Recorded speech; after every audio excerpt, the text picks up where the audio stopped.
හරි ඉස්සෙල්ලාම කියන්න ඕනි මම ගුරුවරයෙක් නෙවෙයි. මේක මම කරන්නේ ඔයාලට පොඩි හරි සපෝට් එකක් ගන්න. මොකද තව දවස් 5-6කින් ඔයාලට විභාගයක් එනවා. ඒකට සපෝට් එකක් ගන්න තමයි මේක කරන්නේ. ඔයාලට මොනවා හරි ප්‍රශ්නයක් තියෙනවා නම් ඒක අහන්න මම ඩිස්ක්‍රිප්ෂන් එක යටින් දානවා Telegram link එක. ඒකෙන් ඔයාලට පුළුවන් ජොයින් වෙලා ප්‍රශ්න අහන්න. මේ දවස් ටිකේ හරි ඔයාලා 10 වසර 11 වසර ඉස්සරහට ලියන්න ඉන්න අය නම් එයාලට ජොයින් වෙන්න පුළුවන්. ඉස්සරහට ඔයාලට මේ channel එකෙන් ගොඩක් උදව් ලැබෙයි. හරි එහෙනම් වැඩි කතා වුන්නේ නැහැ. අපි යමු පළවෙනි ප්‍රශ්නෙට. හරි එහෙනම් පළවෙනි ප්‍රශ්නේ නිවසක මාසික දුරකථන භාවිතය සඳහා ගාස්තු රුපියල් 1500යි. එකතු කළ අගය මත බද්ධ වශයෙන් ඊට තවත් රුපියල් 180ක් එකතු කරලා තියෙනවා. ඒ අනුව එකතු කළ අගය මත බදු අගය කරනු ලබන ප්‍රතිශතය හොයන්න කියලා තමයි පළවෙනි ප්‍රශ්නේ කියන්නේ. හරි දැන් අපි මේකේ ඉස්සෙල්ලා 180 කියන්නේ මොකක්ද 1500 කියන්නේ මොකක්ද කියලා පොඩ්ඩක් තේරුම් ගමු. දැන් මෙතන මේ දුරකථන භාවිතය සඳහා 1500ක ගාස්තුවක් තමයි අරන් තින්නේ. 1500ට තමයි 180ක වැට් එකක් ගහලා තින්නේ. එතකොට අපි 1500ට 180ක් නම් ඒක 100ෙන් ගුණ කරලා තමයි ප්‍රතිශතය හොයන්නේ. තේරුණාද? දැන් බලන්න 1500 180 ගුණ කරනවා 100ෙන්. එතකොට අපිට එනවා 100ට 12ක්. ඔයාලට මෙතන තේරුම් නැත්නම් 1500 100 බිංදු දෙකෙන් 1500 බිංදු දෙක අයින් කරලා 180 15න් බෙදුවම පස්සේ තමයි 12 එන්නේ. හරි අපි එහෙනම් දෙවෙනි ප්‍රශ්නෙට යමු. මේකේ තියෙන xc අගය හොයන්න අපිට ඉස්සෙල්ලම මේ වගේ රූපයක් දුන්නම අපි මේ මුළු වලට ඉංග්‍රීසි අක්ෂර වලින් දාගන්න ඕනි. ඒ දාගත්තම අපිට මේ ගානේ උත්තර හොයාගන්න ලේසි. අපි මේ වගේ ABCD කියලා දාගෙන දැන් ඔයාලා මේ වගේ ඉරි දෙකක් තියෙනවා දැක්කොත් මේකේ කියන්නේ AB පාදයයි BC පාදයයි සමානයි. එහෙම AC පාදයයි BC පාදයයි සමාන වුණොත් එතන ඉස්සරහින් තියෙන කෝණ දෙක සමානයි. කියන්නේ x කෝණයයි මෙන්න මෙතන තියෙන කෝණයයි සමාන වෙනවා. ඒක තමයි මෙතන තියෙන්නේ. මේ ඉස්සරහට ගියොත් දැන් අපි මෙතන ABC ABD කියන්නේ 180ක කෝණයක්. මෙන්න මේක. අපි BCA හොයන්න ඕන නම් අපි කරන්න ඕනේ 180න් 110ක් අඩු කරන එක. එහෙම අඩු කරලා මම මෙතන මෙහෙම ටයිප් කරගෙන යනවා. එහෙම අඩු කරලා එතන එන උත්තරේ ඒ කියන්නේ මෙතනට එනවා අපිට 70ක්. දැන් මම ඉස්සෙල්ලා කිව්වා වගේ මේ පාදයේ සමාන නිසා මෙතන කෝණය සමානයි. ඒ කියන්නේ BCA කෝණය සමාන වෙනවා BAC කෝණයට. ඒ කියන්නේ මෙතන 70 නම් මෙතනත් 70යි. එතකොට ඒකේ උත්තරේ 70යි. හරි අපි එහෙනම් දැන් තුන්වෙනි ප්‍රශ්නෙට යමු. මේකේ තියෙන්නේ විසඳන්න. ඒ කියන්නේ x අගය සොයන්න.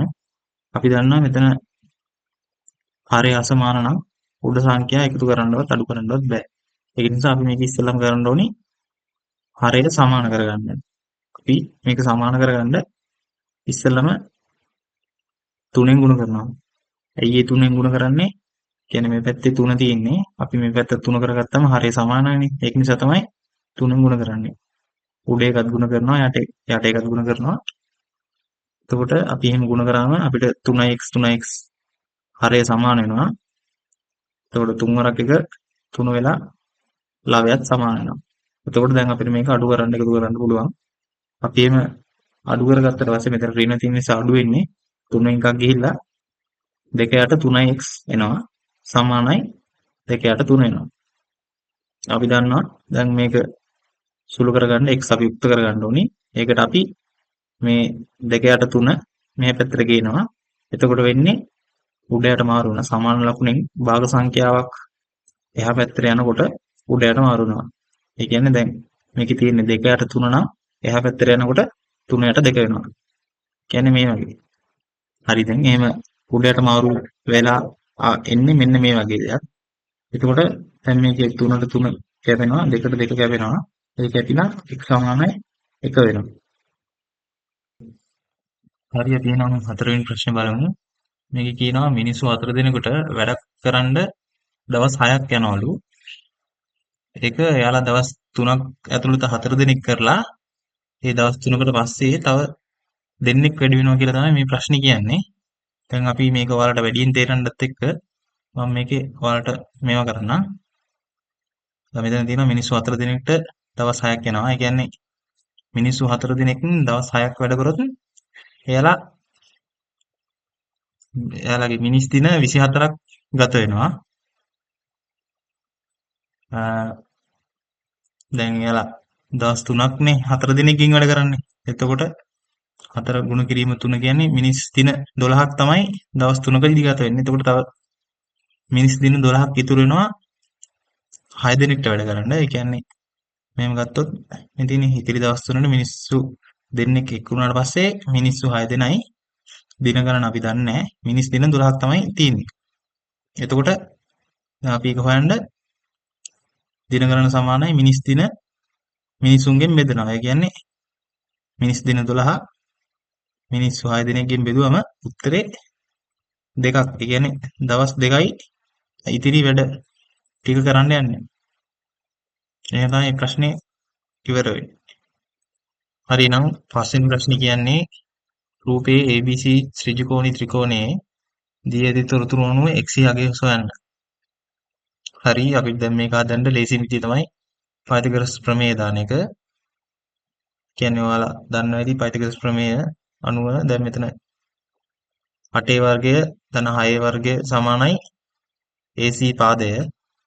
AC පාදය කියන්නේ 7x 7 cm x cm එකතු වුණාම තමයි AC පාදයේ දිග එන්නේ.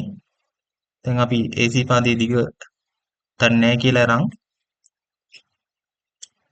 මෙතන පයිතගොරස් ප්‍රමේය අනුව අපි දන්නවා 8 වර්ගය 64යි 6 වර්ගය 36යි.